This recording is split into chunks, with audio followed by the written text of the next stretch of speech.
Hello guys, today we are talking about Horizon Call of the Mountain. Horizon Call of the Mountain and PlayStation VR 2 are inextricably linked. The Guerrilla and Firesprite developed title is a successful virtual reality game thanks to the tech housed in the PSVR 2, and the PSVR 2's capabilities are best showcased by the game.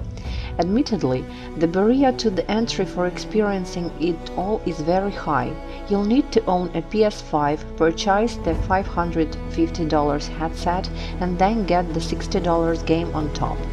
But those who do will be treated to a game that's an impressive technical showpiece and an enjoyable Horizon game in its own right. Call of the Mountain takes place in the same vibrant setting that you are used to exploring as Aloy. However, for this game, the protagonist is Ryas, a member of the Shadow Carja who has been imprisoned for questionable actions. Ryas is busted out of prison and sent on a perilous journey to figure out why the machine animals of Horizon's worlds are acting out.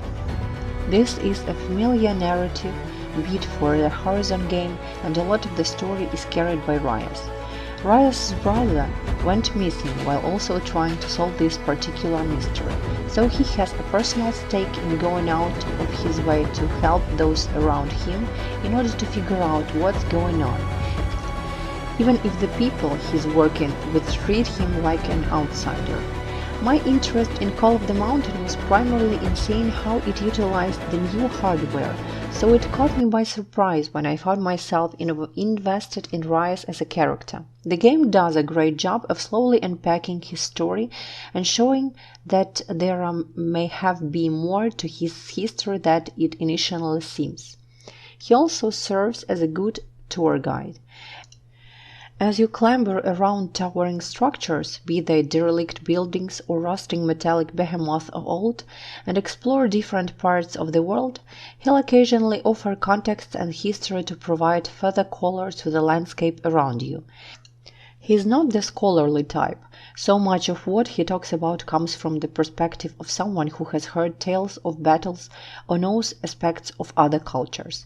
It's a nice balance that means you're constantly being told things while also letting Ryas act as a stand-in for you. He also questions some of his own preconceptions about things he has always been told or believed.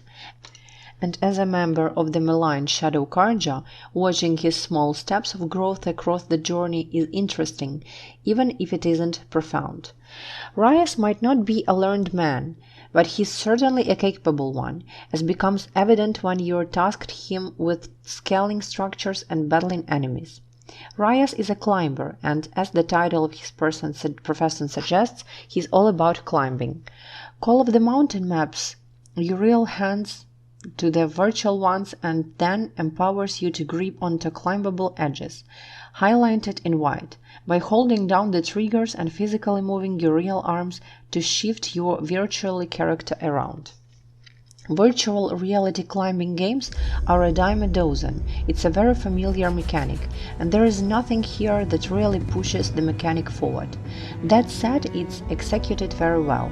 The Sense controllers make the act of climbing feel tactile and satisfying, and the PlayStation 5 and the PSVR 2 headset render the world around you with a fidelity compelling enough to instill a sense of tension and peril as you move around. As I scaled cliffs, shimmied across dangling ropes, and leaped across large gaps, I was cognizant of where I looked because at times I got vertigo when looking down. On the odd occasion where my virtual hands didn't properly grasp a handhold or ledge, I always had a sense of terror wash over me, even if it was very brief, since the game is quite forgiving about correcting or using your other hand to panic recover. That sense of danger was particularly patent in situations that required me to take a running jump off an edge, or use a tool swinging across a chasm. My tip: don't look down. The ongoing refrain of familiar done well is the defining quality of Call of the Mountain. There is nothing revolutionary in the game that moves VR gaming forward and doesn't do anything unexpected. so it ends up being exactly what it looks like, a well-made Horizon game in VR that has good climbing and shooting as well as pretty environments to look at. As a showcase of what can be done with the PSVR 2, it more than handily serves its purpose. So this is the end of our review. If you have VR headset, you're lucky guys, you can play this game. Thank you for being with me. Please leave your suggestions, your comments, and I'll be happy to discuss it with you down below. Thank you again once again, and I'll see you next video. Goodbye.